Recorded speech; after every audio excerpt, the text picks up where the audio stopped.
दोस्तों, क्या आप जानते हैं कि एक बार हनुमान जी की मदद से भगवान श्री कृष्ण ने कैसे तोड़ा अभिमान अपनी पत्नी सत्यभामा, सुदर्शन चक्र और गरुड़ देव का। चलिए जानते हैं। एक दिन भगवान श्री कृष्ण अपनी द्वारिका में रानी सत्यभामा के साथ सिंहासन पर विराजमान थे और उनके पास ही गरुड़ देव और सुदर्शन चक्र भी उनकी सेवा में विराजमान थे। तब बातों ही बातों में रानी सत्यभामा ने भगवान श्री कृष्ण से पूछा कि हे प्रभु, आपने त्रेता युग में श्री राम के रूप में अवतार लिया था और सीता आपकी पत्नी थी, क्या वह मुझसे भी ज्यादा सुंदर थी? भगवान श्री कृष्ण सत्यभामा की बातों का जवाब देते उससे पहले ही गरुड़ देव ने भी पूछा, हे प्रभु, क्या दुनिया में मुझसे भी ज्यादा तेज गति से कोई उड़ सकता है? तभी सुदर्शन चक्र से भी रहा नहीं गया। वे भी बोल उठा कि भगवान, मैंने बड़े बड़े युद्ध में आपको विजयश्री दिलवाई है, क्या इस संसार में मुझसे भी शक्तिशाली कोई है? भगवान श्री कृष्ण समझ गए कि तीनों में अहंकार आ गया है। भगवान मन में ही मुस्कुराने लगे और सोचने लगे कि इनका अहंकार कैसे नष्ट किया जाए। तभी एक युक्ति सूझी। तीनों का अहंकार नष्ट होने का समय आ गया है। ऐसा सोचकर उन्होंने गरुड़ देव से कहा कि हे गरुड़, तुम हनुमान के पास जाओ और उसे कहना कि भगवान राम माता सीता के साथ उनकी प्रतीक्षा कर रहे हैं। गरुड़ देव भी भगवान श्री कृष्ण की आज्ञा लेकर हनुमान जी को लाने चले गए।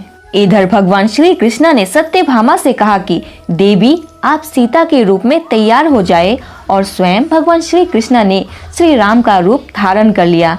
और श्री कृष्ण ने सुदर्शन चक्र को आज्ञा देते हुए कहा कि सुदर्शन, तुम महल के प्रवेश द्वार पर पहरा दो और ध्यान रहे कि मेरी आज्ञा के बिना महल में कोई भी प्रवेश ना कर पाए।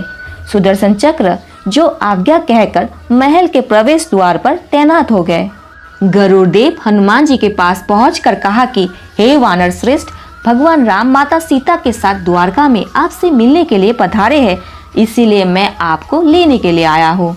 आप मेरी पीठ पर बैठिए, मैं आपको शीघ्र ही वहाँ ले जाऊंगा। फिर हनुमान जी विनम्रता से गरुड़ देव से कहा, आप चलिए बंधु, मैं आता हूँ। गरुड़ देव ने सोचा, पता नहीं ये बूढ़ा वानर कब पहुँचेगा। ये सोचकर गरुड़ देव शीघ्रता से द्वारका की ओर उड़ चले।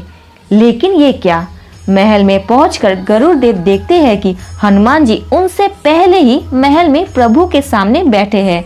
गरुड़ देव का सिर लज्जा से झुक गया। तभी भगवान श्री राम के रूप में भगवान श्री कृष्ण ने हनुमान जी से कहा कि पवन पुत्र, तुम बिना आज्ञा के महल में प्रवेश कैसे कर पाए? क्या तुम्हें किसी ने प्रवेश द्वार पर रोका नहीं?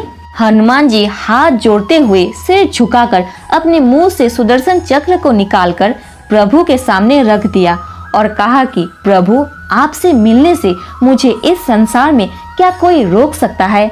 इस चक्र ने रोकने का तनिक प्रयास किया था, इसीलिए इसे मुंह में रख मैं आपसे मिलने आ गया, मुझे क्षमा करे।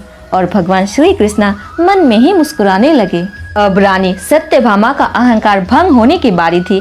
अंत में हनुमान जी ने हाथ जोड़ते हुए श्री राम से प्रश्न किया कि हे प्रभु, मैं आपको तो पहचानता हूँ, आप ही श्री कृष्ण के रूप में मेरे श्री राम हैं, लेकिन आज आपने माता सीता के स्थान पर किस दासी को दे दिया जो आपके साथ सिंहासन पर विराजमान है? रानी सत्यभामा, जिसे सुंदरता का अहंकार था, वो पल भर में ही चूर हो गया था। और इस तरह रानी सत्यभामा, सुदर्शन चक्र और गरुड़ देव तीनों का अहंकार चूर चूर हो गया था। वे भगवान की लीला समझ गए। तीनों की आंखों से आंसू बहने लगे और तीनों भगवान के चरणों में झुक गए। और दोस्तों, इस तरह भगवान श्री कृष्ण ने अपने भक्तों के अहंकार को अपने भक्त हनुमान जी द्वारा ही दूर किया।